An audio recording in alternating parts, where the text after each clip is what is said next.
I'm Chris P, and a couple years ago I decided to get together with some artist friends and record our conversations while we draw, maybe have a couple drinks or two. It's probably not funny, the audio quality's not so great, we broke the 180 rule and had to flip the master shot, but if you like listening to artists talk about drawing and shit that happened to them, then maybe this is for you.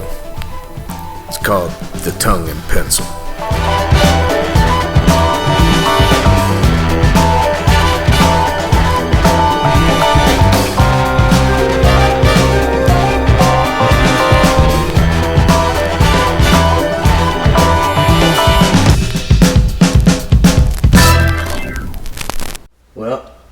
Welcome to another Tongue and Pencil, our art experiment where I talk to artists. Today we got Jeremy Polgar. Hi, I'm Jeremy Polgar. Animator extraordinaire, also storyboard artist, show creator, all sorts of things, right?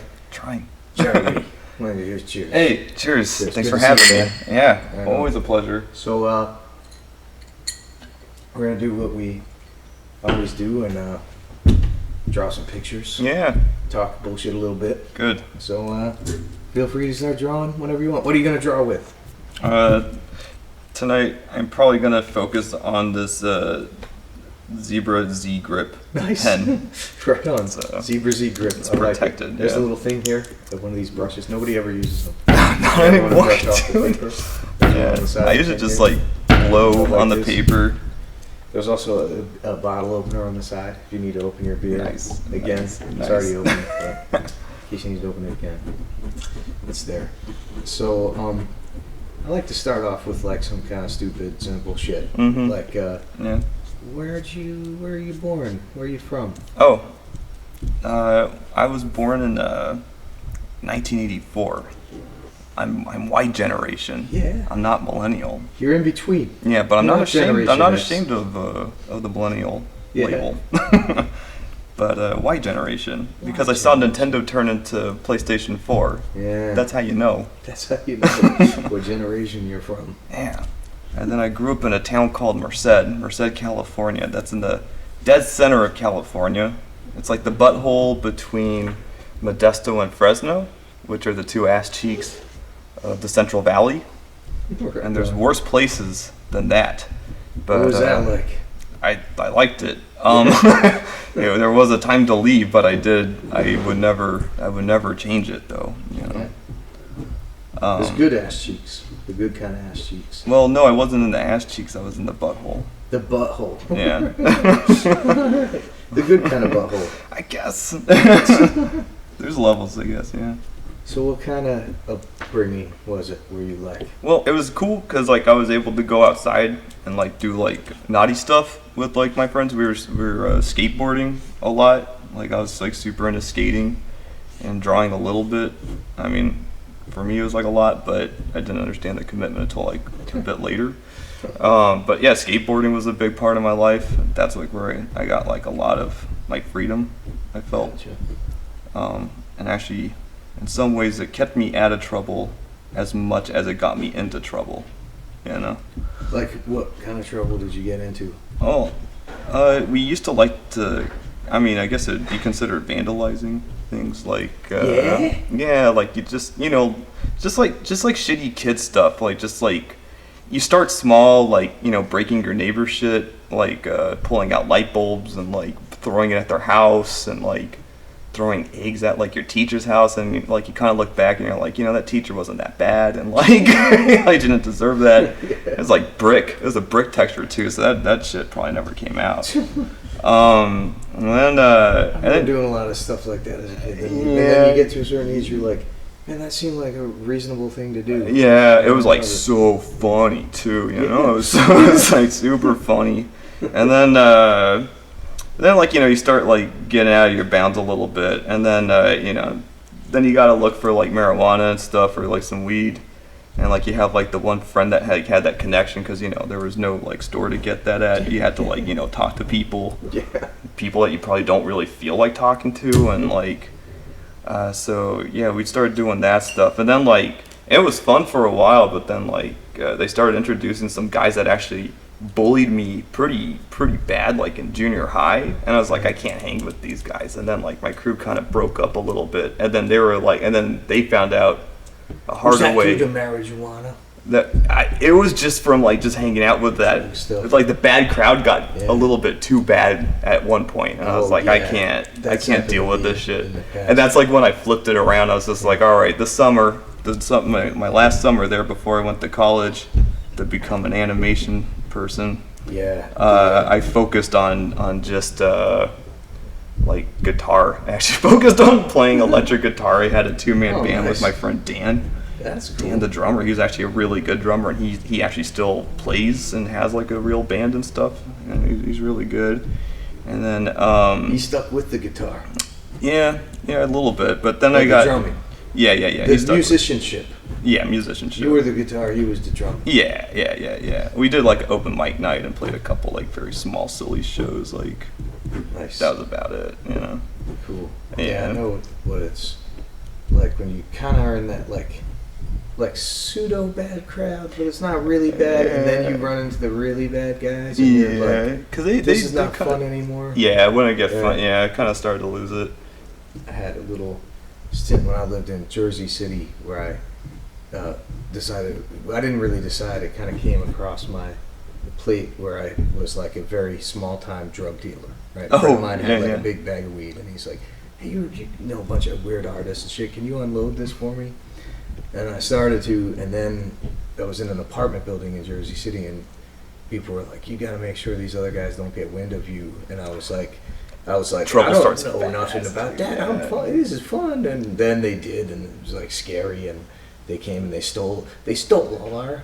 It wasn't even PlayStation at the time. It was like all of our like what was the Sega Genesis that had the CD player in it? It was like was it Sega CD? Sega CD. Or was they came over and they were like, just like flagrantly in front of us, just came and hung out and intimidated us in our apartment. Oh, they're so good at it too. And then just we're like, we're gonna be taking all your Sega CDs, and we didn't stand up to them. We were like, no, okay, I'm gonna stop. You didn't stand a chance, now. Man. Yeah.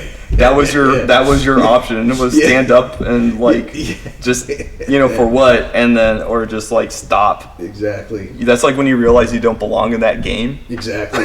You're like, if you have an opportunity to get out, just do it. Draw funny pictures, man.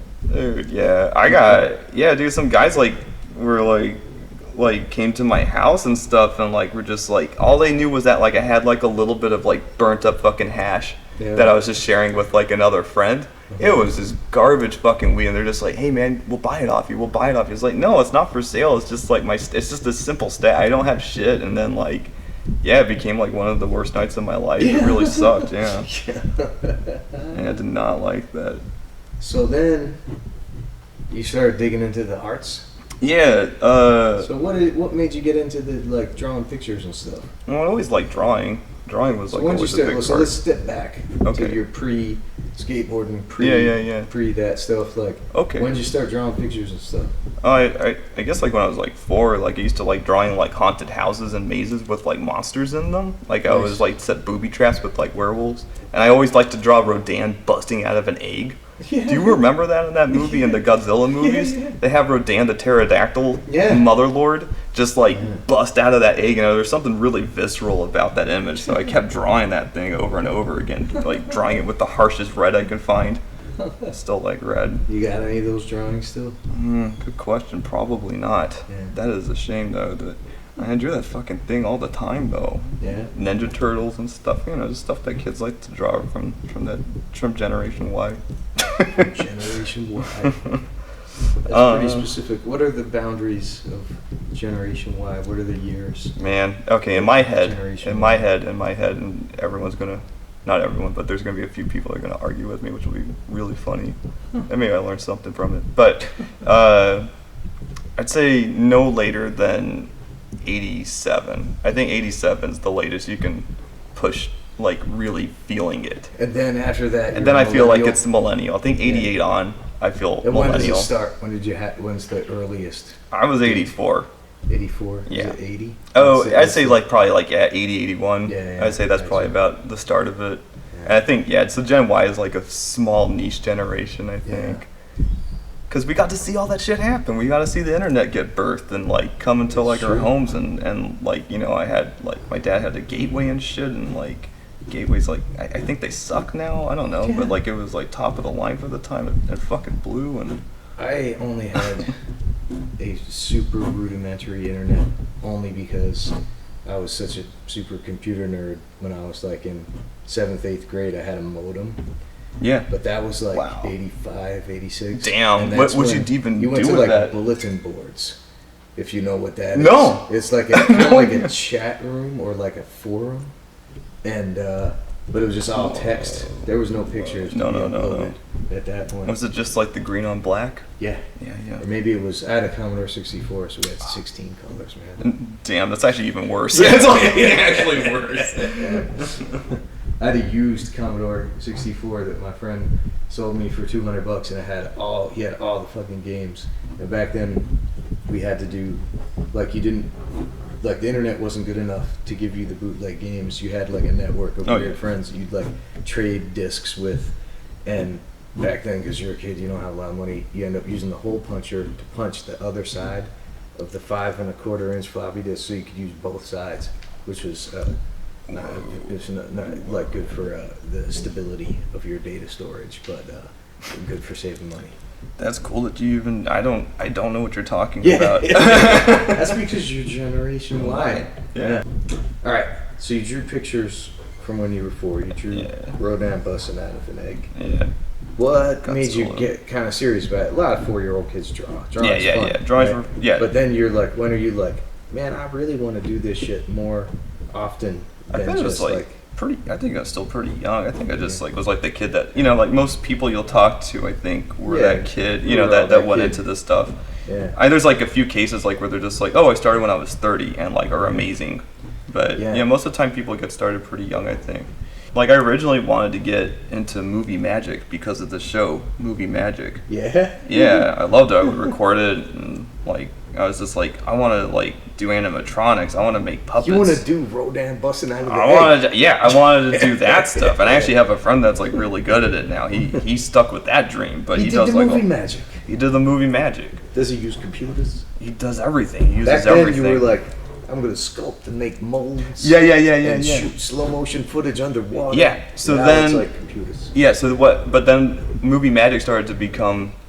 So we took this to a blue screen, and then it became a green screen. Yeah. And then they were like, we just fucking did it in the computer. Like we just like fuck it. Like it's just in the computer. It's like, oh, I guess I have to learn how to do computer. Yeah. I wasn't like super savvy with that stuff either. So like, I was like, it's like our industry now. Look, we're drawing on pieces of paper. Yeah.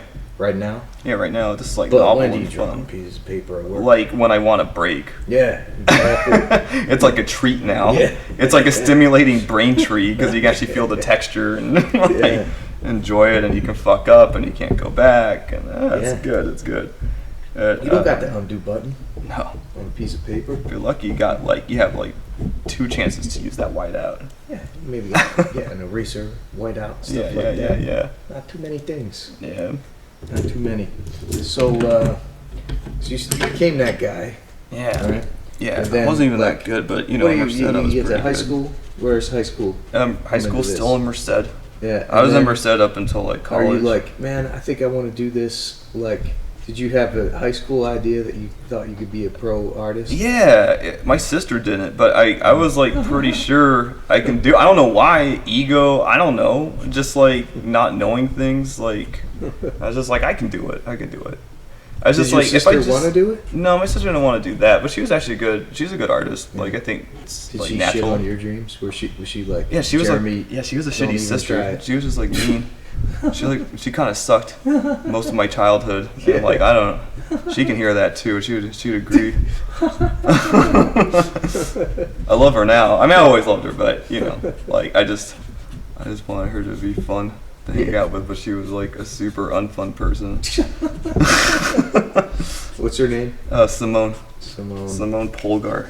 So anyway, great, so then you're in high school, right? What did you do? Did you use your art to like further your like social status? Did you like draw like weird shit for people? Yeah, cool? Yeah. You kind of do that stuff. Like I think like one of my sickest moments with social drawing was like, you find like a dumb hangout spot in high school, and like I was just like, behind a wall so we can, sneak all the things. Yeah. And, so I was like, fuck it. Yeah, I don't really like these people I'm hanging out with that much, but this is my skate crew. I mean, I like the skate crew, but we were hanging out with some other people. They were kind of racist and shitty, and like just kind of like the shitty people that sometimes your group will attract, and you don't really feel like hanging with. But so I was like not interested in the conversation, so I just started drawing like just like a shitty dragon, but it was pretty big. It was like a pretty big shitty dragon. Yeah. But all my friends were like, "Oh, sick, sick," because they never did that. So they're just like, they suddenly got on my, they're like, hey, we're gonna just look out for you, so you can draw this as long as you can. So that was like pretty cool. And then like the yard duty guys just like, come on, who did this shit? They're just like, none of us. It's like, you guys always hang out here. This shit was not here an hour ago. We just lied enough and we didn't get in trouble. And what happened to the dragon? I got painted over. Shit. Anybody take a picture of it? Probably, man. This shit's like lost in time. There's like only like a few documented moments. Like I have like the Super 8s. Yeah? Yeah, I have some Super 8s of like us just being shitty. Nice. And just like irritating. It'd be really embarrassing. Yeah, like I kind of like want to get them converted though. It's like us like smoking weed in the backyard and in like the suburbs and stuff. Just boring, but like probably I don't know if it'd even be funny to anyone. It'd be funny to me. Yeah, well that's enough reason. Yeah. Yeah, no, that's the best reason, yeah. So then you drew that dragon. Yeah. And you're like, that was pretty cool.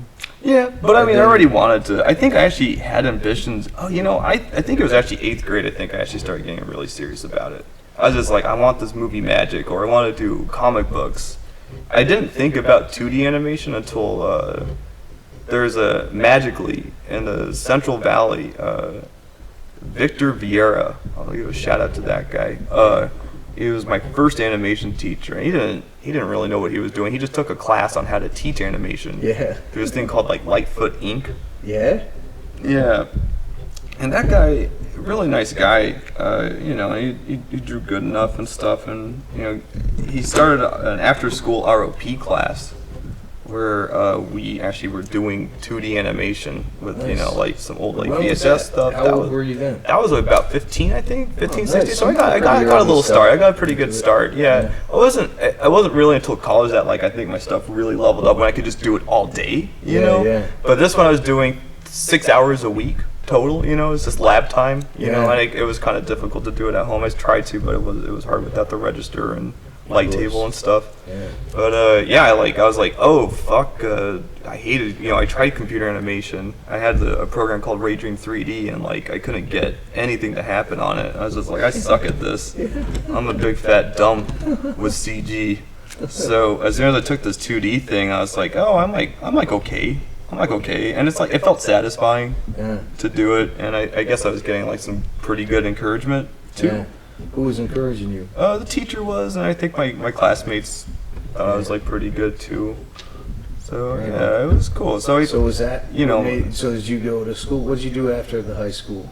Well, I couldn't get too wound up with doing bad stuff because I wanted to have like enough, like my grades had to be pretty good because I was just like my parents aren't going to let me go to just an art school. I had to go to like a liberal arts college. Gotcha. So I was just like, I had to like make sure my options were open for this shit because I don't want to fuck that up because I knew I wanted to animate.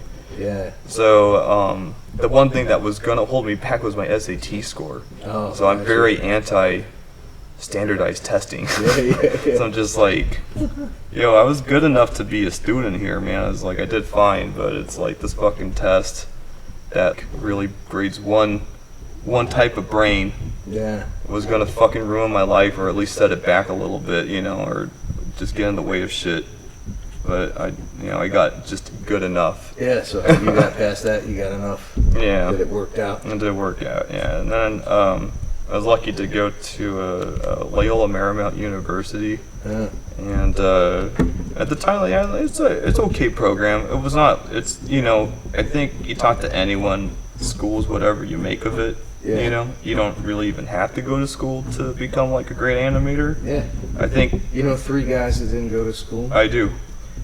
Junpei. Yeah, Junpei, Brian Pack. Yeah. Oh. Juno. Oh, no, Brian Pack did go to school, but like only. Oh, right, you have Vandervoort. Antonio. Really? Yeah. I didn't even know that. Fuck. What Those about guys, you? Did you go to school? Yeah, you did. Yeah, you went to Matt Taylor School You in gotta Chicago. go to school, and then you gotta go to school sometimes to learn that you didn't have to go to school. Yeah. And I think you make relationships, and you know what it does? It gives you time. Like if you're right out into the workforce, time to make personal films and shit. Yeah. You're doing your job. For me, I benefited a lot from doing it. I don't regret it like at all. And I agree with you. Like, there's the biggest advantage to going to school is that you do get to kind of develop yourself a little bit more as an artist and filmmaker. Like like-minded people. Yeah. Like other weirdos. Yeah, and like a few of those connections that I made there are friendships. They'll last a lifetime. I think. One of the guys I was talking to today, he told me to ask you about something. Oh yeah. Mike Maloney. Yeah, that's also another classmate. He said to ask you about some kind of like a drunken fire extinguisher fight. Yeah, that's a good one. Yeah. Oh right, yeah, that was with me and Tracy Honda. Yeah. What was that about? We were drunk and we were I don't know, we ended up in the animation lab for some reason. It was not even, I don't know if this is even that funny, but anyways, it's like it's just one of those moments where you're just like, well, we're here, let's use this fire extinguisher. So like she's like, don't you fucking dare, Jeremy, don't you fucking dare. I was like, I'm getting you. So I started spraying her with the fire extinguisher. You dared. And I dared, and then the fire alarm went off, and then like our friend Peter Brandt, who's like like a really good student, serious animator, and just not for those types of shenanigans. Like we were just like, well, you have to party with us now because the fire alarm's off. He bought that? Yeah, he bought it. That was the. So we brought him to the party. You gotta do it now. Yeah, he went to the party, but I was just like, isn't this great? And he just looked really angry the whole night. And then Tracy's still angry at me, I think, for that. She's like, still angry. Yeah, I thought that it was funny. I was like, wasn't that great? She was like, you were the only one having fun. I was like, oh, okay. So yeah, sometimes I'm shitty. I could be a little shitty. Yeah, Maloney was funny. Like Maloney actually has a funnier. Like he's way funnier. Yeah. Yeah, dude. Now Maloney, when he was getting drunk, I think I was there like the first time he got drunk, which was off rum. Yeah. Mike Maloney's another very talented artist guy. Just so you know. Look him up. Look him up. Yeah. Look up Mike Maloney. Look him up. At ohmymaloney.net. It's not GeoCities. No, it's not real. I don't think he updates his stuff too much, but yeah, if you just look up his name, it's unique enough. He's really good, but yeah, like that guy got fucked up on rum. Yeah. And like it was like in like a nice wicker basket kind of like case, and I was just like, check it out, Mike. I was trying to get like us and the nerds like more, socially acquainted and stuff. So like we had a safe place to be nerdy and drink and stuff. So I was like, let's drink. This is just like at like a dorm, I was just like, look, it's like pirate drink, man. It's pirate drink. Like, it's just like, cool, I want to be a pirate. We're fucking dumb. We're like kids. We're still like kids. So he just kept drinking and I started getting more into that pirate thing. It was like, yar, and like just drinking more. I started looking, I was like, I think he's drinking a lot. You're not good at babysitting and stuff, So like, homie just like pounds down the whole bottle, I think, to himself, and he's just like obliterated, but he gets powerful.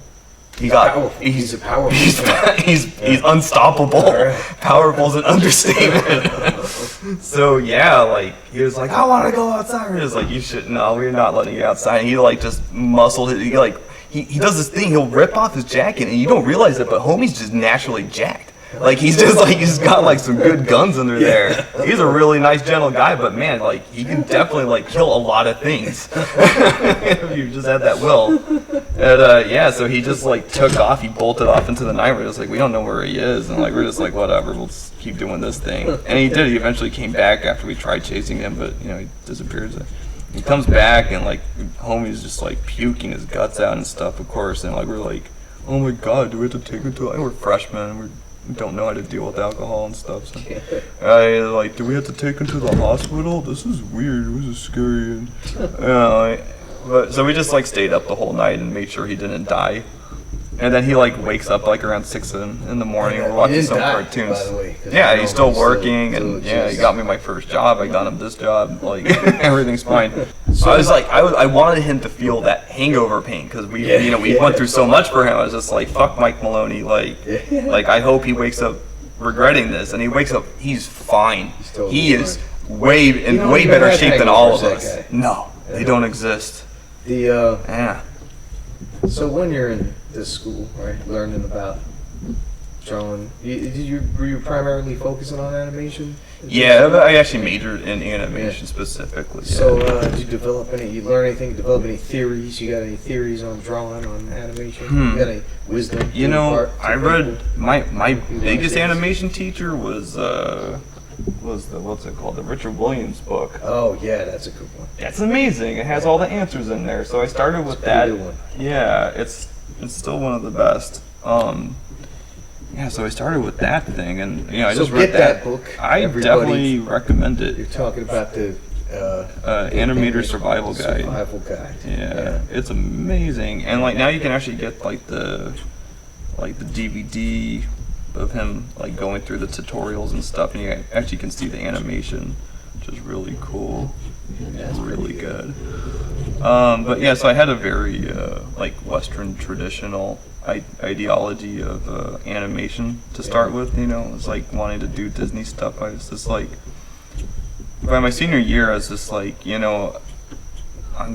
like just like a year shy of like getting into the animation industry, and I wanted, at the time I was just like, I want to work in feature. That was like still cool. That was still like kind of a thing. Yeah. There was still like a chance to dream about it, just like fucking barely, but there was still a little hope. So I was just like, all right, well, I have to show that I'm capable to do this. So I set my bar like really high and like tried to get better, because I already had like my animation skills developed faster than my drawing skills did. Yeah. Which I think is actually pretty common for a lot of people. I think, It's true. Yeah, not all animators are good drawers. Yeah. Once you get like a, if they're handed a design, a lot of people can rock the hell out of it. They're good animators, but you tell them to draw something. Yeah, it's good. Freehanded. Yeah, not so exciting. Sometimes. Yeah. The first. Like my execution's still like not. I think I draw okay. I think I had some good design sensibility, but I don't think my final execution's like very good. Like I don't have that Illustrator final execution. That's why there's a cleanup artist. There's why there's a cleanup artist and designers that do amazing stuff with the final look of it. So, when did you get out of that school there? I graduated in 2006, but I stayed an extra year to work on my thesis film. I'm thinking, and I thought it was 2006. Maybe it was 2007 I started.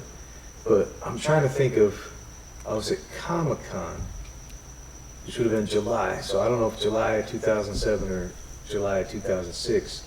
Somebody was like, you should check out this kid's reel. Oh, for reals? I think it might have been Vandy, because I remember watching it.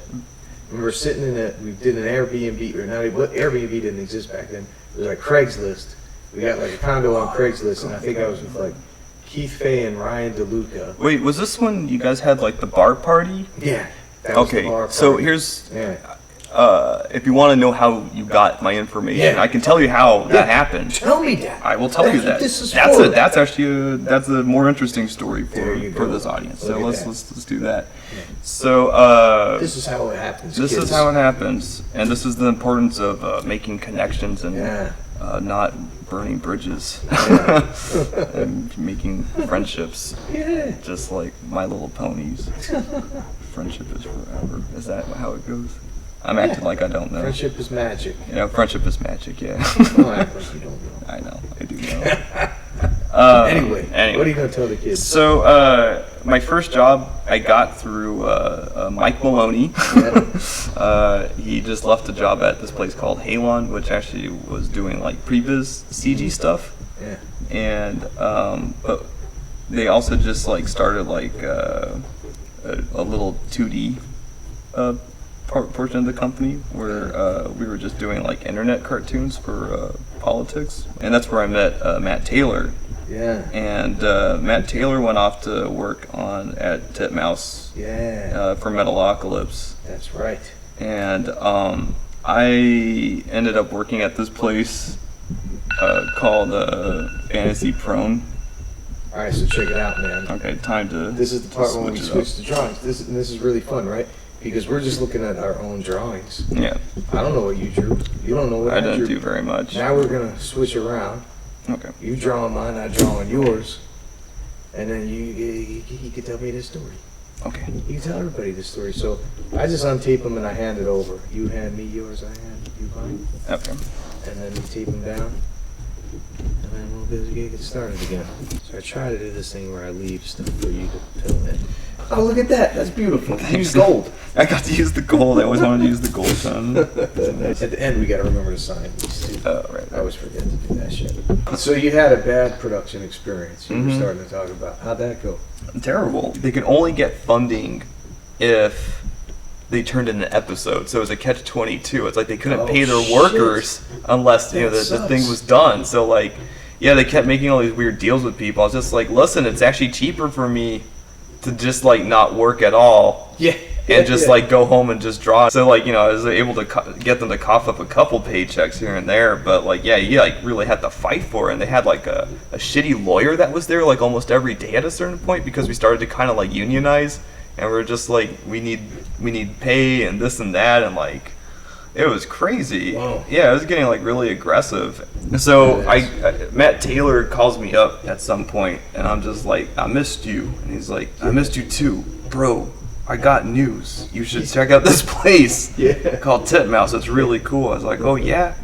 And like my impression of Titmouse at the time was like, I was like, whoa, this place looks really cool from like the early website. Yeah. But I was just like, you know, but since you guys started doing metal, I was just like, oh, they're doing just that Flash stuff now. So I wasn't as excited about it initially. To be honest, didn't know about the special project. I didn't know that was happening, and then you guys let me do that, which is like, let me build up to it. So like, Matt's like, hey, why don't you come visit me at this ping pong party? It was the ping pong tournament between Titmouse versus Shadow Machine. Oh yeah, that was my first introduction to every. Where we totally embarrassingly kicked their asses. Yeah, dude, like way too hard. That was, me and Schmidt were calling the game. I remember we were the commentators. Damn. Right. Yeah. Is there like any sound bites from that, or is it all just dust in the wind? We weren't smart enough to record anything. Yeah, you guys probably didn't have. We also weren't stuff smart enough to set up the brackets correctly. Because if you remember at the end, I think it was like Juno versus Dick Pose. It was like Titmouse versus I think it was Juno versus Dick Pose. Right. Yeah. Like all the Shadow Machine guys got shut out early because we didn't figure out the bracket. So it was company versus company. It was like player versus player. And then, of course, we had all the best players. Yeah. They've been practicing, and they're just good. They weren't even practicing for a tournament. They just liked it. Man. They just like it, yeah. Anyway, so what happened then? Matt Taylor? Yeah, he introduced me. I went to the party, and then it was actually...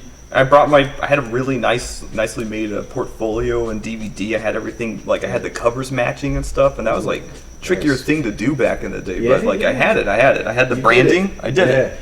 I was so proud of my branding. Yeah. And so I brought my branding to this party. Yeah. And then I met Goo was one of the first people, because Goo's super nice. He'll talk to you and stuff, and he was like, hey, this is really good. Yeah, I'll show it to Chris, or I'll get it around the office. And so he actually did that, which was like surprising, but he did. So how did you know about this party at a bar at Comic-Con? What happened there? It was literally set up as my first interview. I think Shannon set it up, if I'm not mistaken. Yeah. Okay.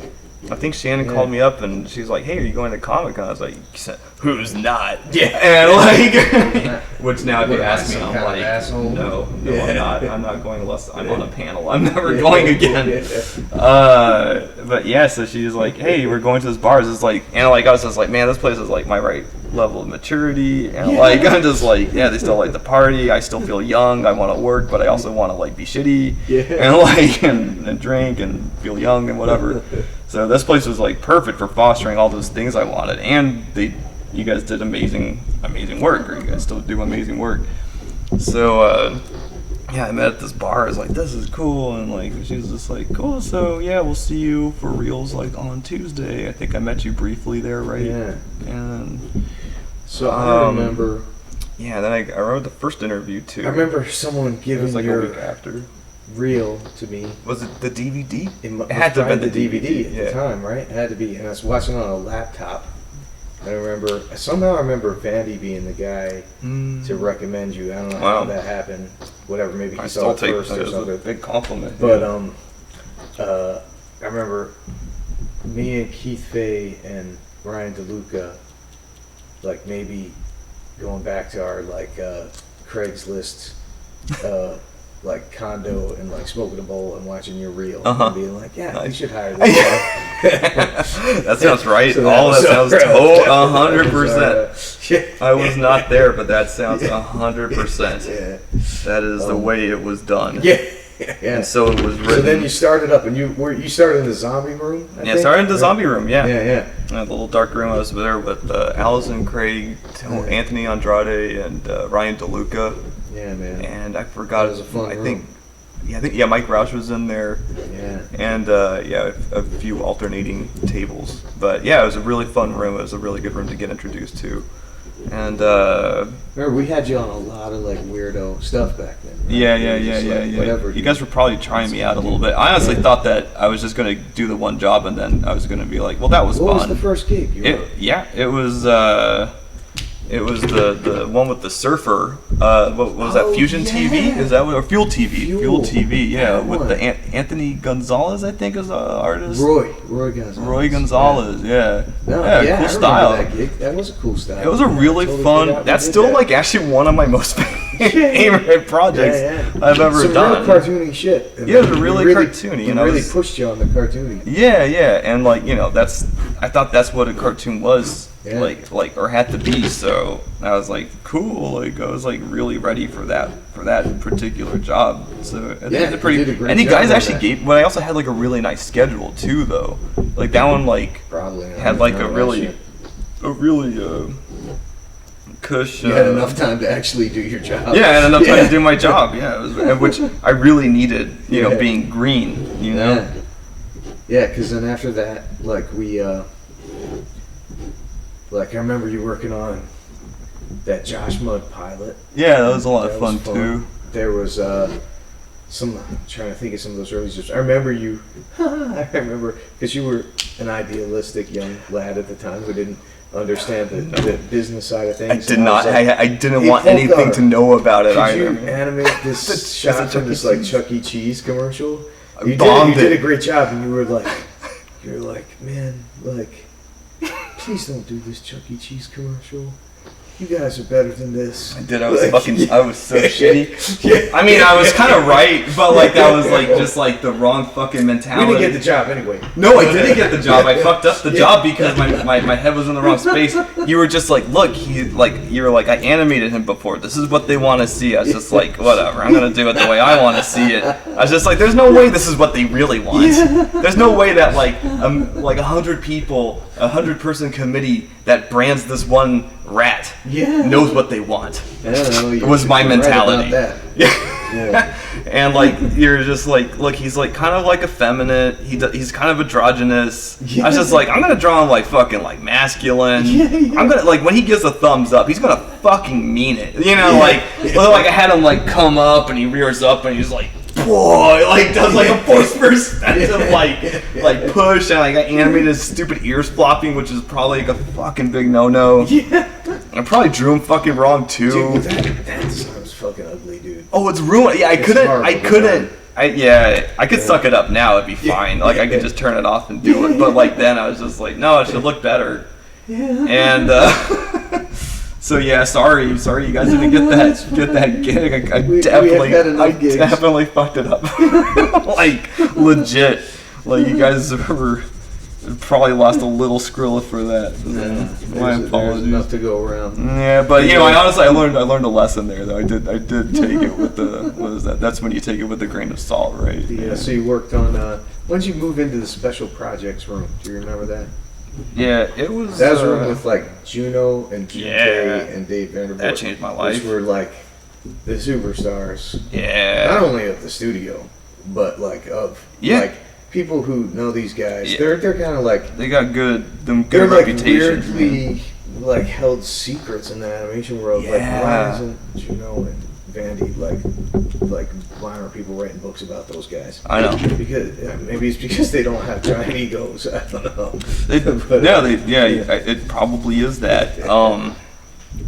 And also, I think it could have just been generational thing too. Yeah. Or like how they chose to brand themselves on the internet and not brand themselves on the internet. Generation Y. They weren't more in Generation X. Well, Junpei is probably Generation Y, right? I really fucked up this drawing. Is it possible to like tape another piece of paper You do over whatever this you want. drawing? You know, there's no fucking rules. You want another piece of paper? No. You can have another piece of paper. Here's what Man. we'll do. This is like it's like just sad. It's like it's no like fucking have you other- ever? Do you still do that? There's no way that you do this. Like, do you What's ever that? forget how to draw? Still, does that happen I sometimes? forget how to draw. I hardly ever fucking draw. Is there tape, I guys? draw a lot on Post-its. What kind of tape do you want? Just Masking? any tape. Masking tape? Whatever the Here's tape a giant is. roll That's of perfect. masking tape. Okay. I'll show you one of the ones JJ did. It'll make you feel good about. Well, like, no, but JJ draws good no matter what. It doesn't really matter what he draws or how bad the drawing is. It's gonna be a good drawing. Yeah, You're gonna like the drawing. You know what I mean? yeah. He's got that kind of like give them what they want appeal thing. Yeah. JJ once, I think I really hurt his feelings once without meaning it. I was trying to give him a compliment, and JJ, this is a sincere compliment if you're watching this. Once, this is when he used to have his office up here, like in the corner of this thing. Yeah.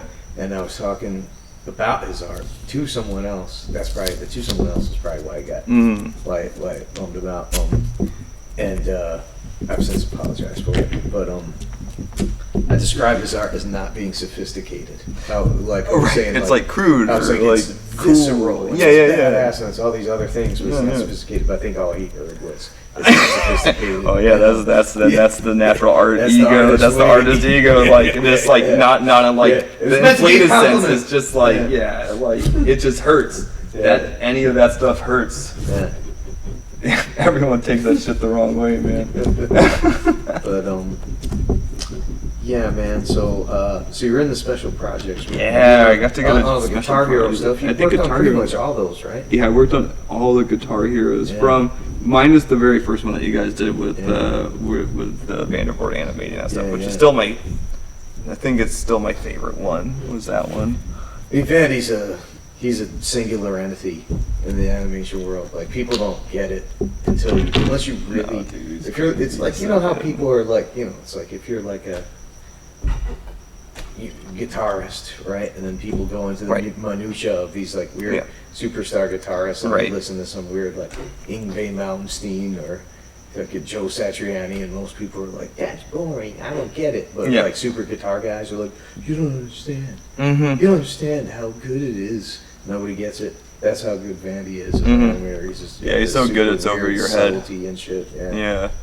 Also, he's insanely fast. Yeah. And he knows he knows the volumes. He knows every single volume. He knows the volumes. I was like looking at his stuff. It's just like maybe I'd be this good when I'm around his age. It's like I'm about his age when I met him, and I'm like nowhere fucking near. Like I'm definitely garbage. He was also that good when he was 19. I know. That's when I met him. Right. Yeah. There's a guy I work with that you probably know, Kimson. Do you know Kimson? Kimson Albert. Yeah, he's here. He's in LA now. I've known Kimson for 22 years, man. Yeah, I know him down here. Yeah. He's on OKKO right now. He's doing the timesheets and stuff. Yeah. Yeah. So I've been talking with him a bit, because we got that East Coast connection. He knows the crew. Yeah. I'm sure he's got horrible stories about me. And he doesn't in a good way. Yeah. Like, Sure. A lot of drunken, fire extinguisher style. Sure. Yeah. Those are probably more exciting than that story. But I'll be hitting him up for that. But yeah, he's been fun to talk to. But yeah, he was talking legend about Dave Vandervoort too. I think we were having that conversation about like how godly his talent is and all this stuff, and like just people are like listening to us and they're just like getting bored and frustrated. And you know one thing about Kimson? You might not tell you. Fucking phenomenal musician. Yeah, and I learned he did that. all the music. He did all the score for downtown. Yeah, It's crazy. He said that he still gets hit up for that I know for the they used to DVD or motherfucker for the still get album. money on it every once in a while. That's awesome. Every once in a while they'll show it in a weird That's territory crazy, and you'll get yeah. some kind of residuals. Crazy, It's crazy. man. But yeah, he's good, man. He's a good really person good. too. Yeah, I like him. I like that guy a lot. Yeah, He's a good one. Cool. He's good company. You might not remember this, but I remember this. We were working on a project for Magic the Gathering. And there was a scene, and I was giving you some notes on it or whatever, and then I was like, I reflect on this moment a lot. Yeah. I was like, let me just sit down and do it. And then you were like, yo, you're an animator? And I was like, oh, Whoa, no. I knew that you were an animator, Oh, and okay. I was a fan of your animation. Okay, No, gotcha. I knew who you were. Maybe I got the story. Yeah, no. But I mean, I can see how you interpreted it that way. I think yeah. I was just surprised to see you animate. It was just like because you'll I actually didn't sit know it was down gonna and happen. animate Yeah, sometimes. and I was like, Yeah, sometimes yeah. it happens still. I was like, whoa. I think it's and it I blew think me it's away less though just to common see it though. You know. These days, and some people who work here now would probably be even more surprised to see animation happen because I really fucking don't animate anymore. I know, but you're such a good at that time I was animator, only a too. couple years out. I'm like That's 10 crazy, years man. out from really doing any kind Sure, of meaningful yeah. animation. But yeah, you did some phenomenal work out of that special projects room. So Yeah, that was a special room, man. I Yeah. I remember like the day that I was told that I wasn't gonna be in that room anymore, Oh. and I threw a hissy fit. I think I kicked something, Oh. and I said "fuck," and then I think Shannon heard me, and it was probably really embarrassing. But I heard that she laughed about it, so I guess I was lucky. That's fine. But I was like really upset because I knew I was learning and I knew how special it was, you know, and like it was like the one place where I was like really honing in on my craft and like, you know, those guys were just so special to work with, Juno and Junpei. Here's the other thing, man. They will share. Like Juno's a teacher. Oh my Randy, god. Yeah. Like none of them are like I need to keep my secrets. Yeah. Like all of them are happy to tell you Mhm. anything. They're happy to share how they achieve. Yeah. Because it really only comes from years and years of fucking hard work. Yeah. You know. But to see it happen before your very eyes is like So such when a did new you move out of the experience. special projects room? I don't have a good. I was probably there for about a year, I think. Man, Yeah. it seems longer than that. Maybe you're right. Where did you move to after that? What room did you move I think you guys put me in the bullpen, to? but I didn't like the bullpen, and I think I had just enough clout yeah. to be like, can I move in with my friend Matt Taylor? Oh, nice. And then I got to go to the brick room, I think. Oh yeah, that was a good room. That's that always was, a good room. and that was a fun room. That's still my consistently- favorite room, yeah. That room is always a good room. That's a really fun room. It's a good room now. I guess the gotta alien say. spider room because of the cool David Johnson cardboard spider It's head. been called the ping pong room. Yeah. It's been called It was a green many screen room, things. too, for a Green second. screen room. Yeah. It's all different kinds of rooms. Yeah. Let's jump forward a lot because we can talk. Yeah. There's a lot of projects that we. Oh, you know what? We should. I want to talk about one thing. One tradition that you used to do on your birthday is cake time. Cake time. You still do cake time? No. No, cake time ended. Yeah, you gotta grow out. I mean, I don't know, grown out of it, but you know, it's like it's Always fucking. enjoyed cake time. It's fucking awkward to do now. I don't know. It's like I'm still like a pretty fun person, but it's like maybe So I'm what not is that cake fun. time for people Cake who don't time know what it is? from like the age of 23 till about 25. So I guess it was a 2-year span, or 2 or 3 birthdays at least, where like I would get fucked up on booze and whatever, and then there would be a cake somewhere, and it was my birthday, and I have a lot of good birthday spirit, so you know I would like. We'd make a weird ritual out of this thing, or I invented one like on the spot, like where it's just like cake time, it's cake time. And I was like really amped. I was really amped on myself that year, the first time I did it. So, and like I had like 100 friends over, so like my adrenaline was up. I was like, let's just eviscerate this cake. So everyone's saying happy birthday to me, and it was like this weird thing, and like they were like I was crowd surfing with all these friends and stuff in an apartment. It was like kind of broy and douchey and a lot of fun. I'm also 25% bro. Just let's make that clear. It's in my genetics. Yeah, I'm from New Jersey. Yeah. I got bro in me. Yeah, there's some bro in there. Bros are good. But yeah, so yeah, we were doing that whole thing, and then like once the song was over, then it was time to just fucking crush this cake. And so I just smashed like half. I wasn't wearing a shirt. I just smashed all my face and half my torso into this thing, and everyone's like, it's funny because you get a few different reactions. Like some people are just excited because they see this like evisceration of like this baked good, and then other people are actually disappointed because they thought they were gonna have cake. But the cake ended up on your torso. On just everything, and all over the room and everything. But like people will still eat the cake though. Yeah, it doesn't matter. You just do it with your hand now. Now you can do it with your hand. Now you can do it with your hand in your dreams. Yeah.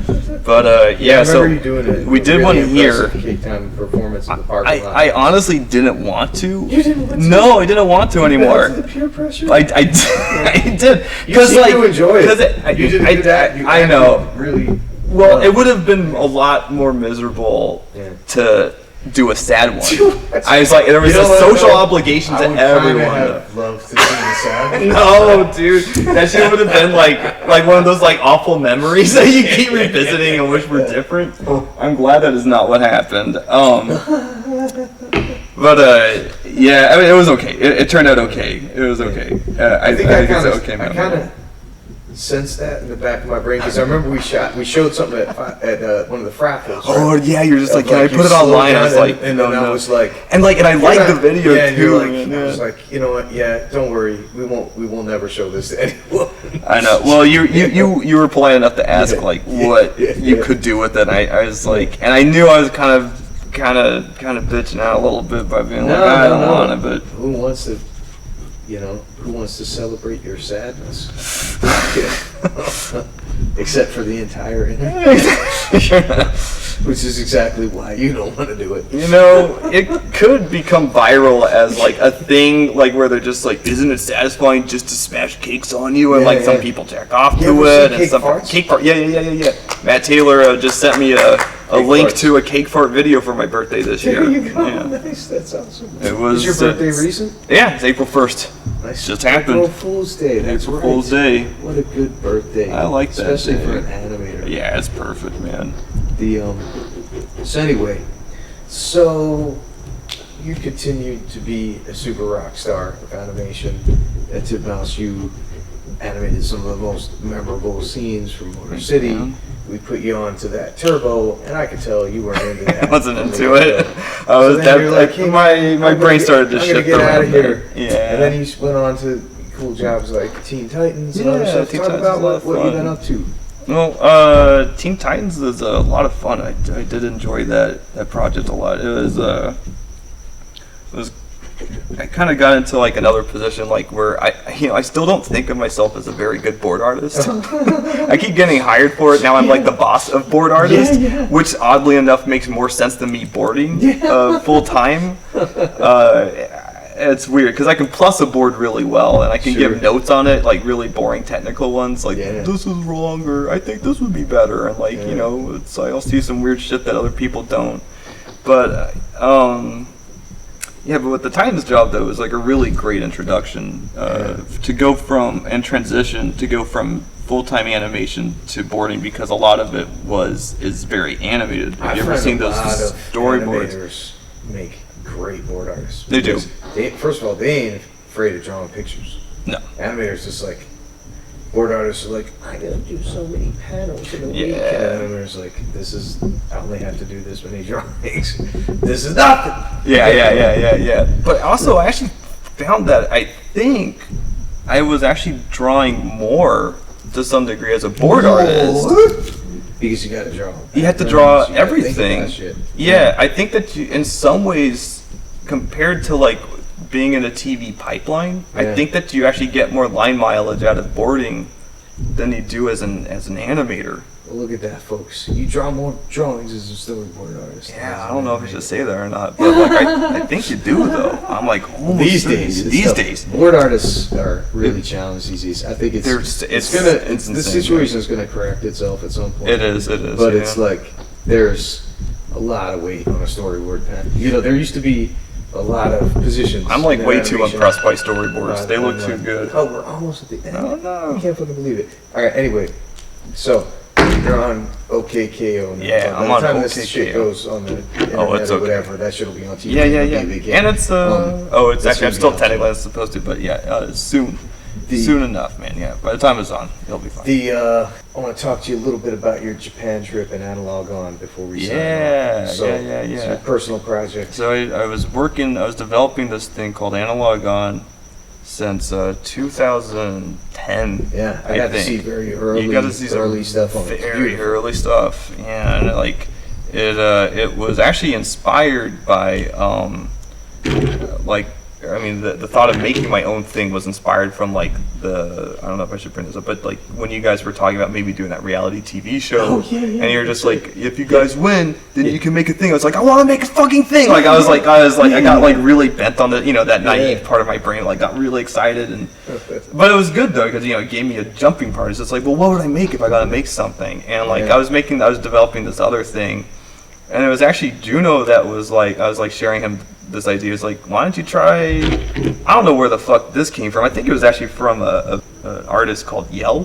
Mm-hmm. And she had like this cool music video with these guys wearing these like awesome kind of 80s style sneakers. They're like dancing all cool and stuff. Yeah. And ACDG Remix, I think this track is called. I'm probably wrong. Anyways, but like, yeah, we were all inspired from this video, and like, so like since it had that 80s vibe, like Juno was just like, why don't you try doing something with art direction? Why don't you try something like, I don't know, like 80s future? Like, and like as soon as I heard that, like Juno did it. He unlocked it, and that shit like gave me like a brain aneurysm, and like I was like, oh, that sounds so cool. Like, what does that mean to me? And then like I thought about it for like a night, and then on the drive over here, I was like, I kind of got like a glimpse of like her design and stuff, which actually stayed pretty true. It stayed pretty consistent. Most elements of it, other than just getting refined. So anyway, you worked on this thing. Yeah, I worked on this thing. It's beautiful. You made a trailer. Right, I made the trailer. I finally got to the trailer.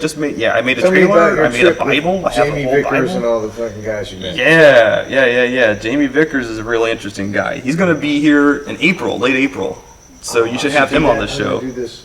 We should book Jamie Vickers for this. He's interesting. He's a real interesting character. You know him? You know him now. Yeah. Anyways, yeah, so like, yeah, I was really lucky to stay with him. Like, he had some friends that were like out of town, and so like we just got to stay at like their place. So like, and we got to meet like amazing people like Koji Morimoto. We had dinner with Koji Morimoto. Thank you, Koji Morimoto. Yeah. We got to hang out with Osama-san, who's like Koji's like best friend, and like.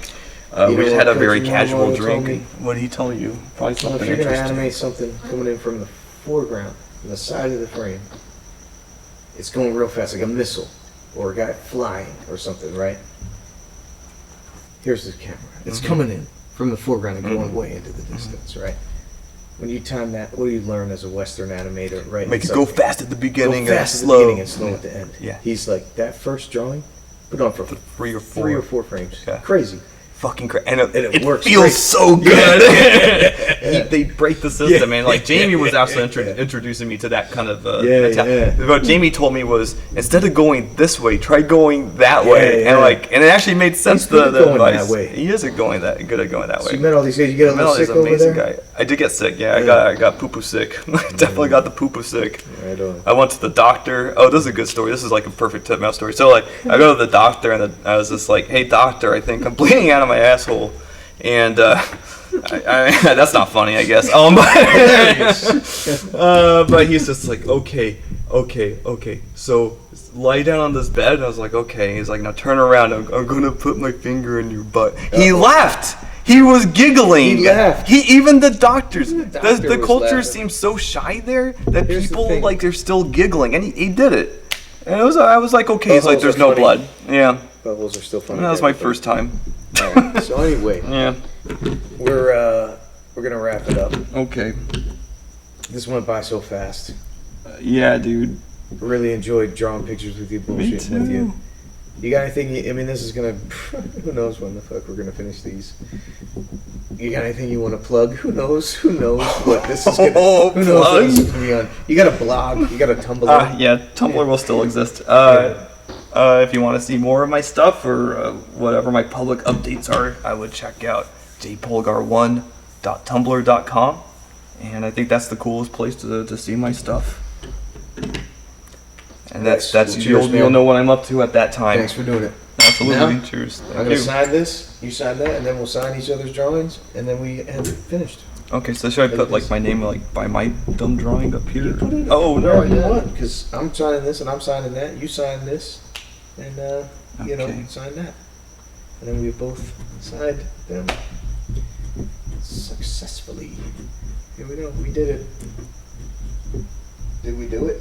We did it. Thanks, Dan, for staying. Thanks, Jillian, for writing your article and staying. Did you finish it? No, nice fun. Yeah? Okay. Because you were so, you just couldn't draw your ears away from our compelling conversation. Oh man. Chirp.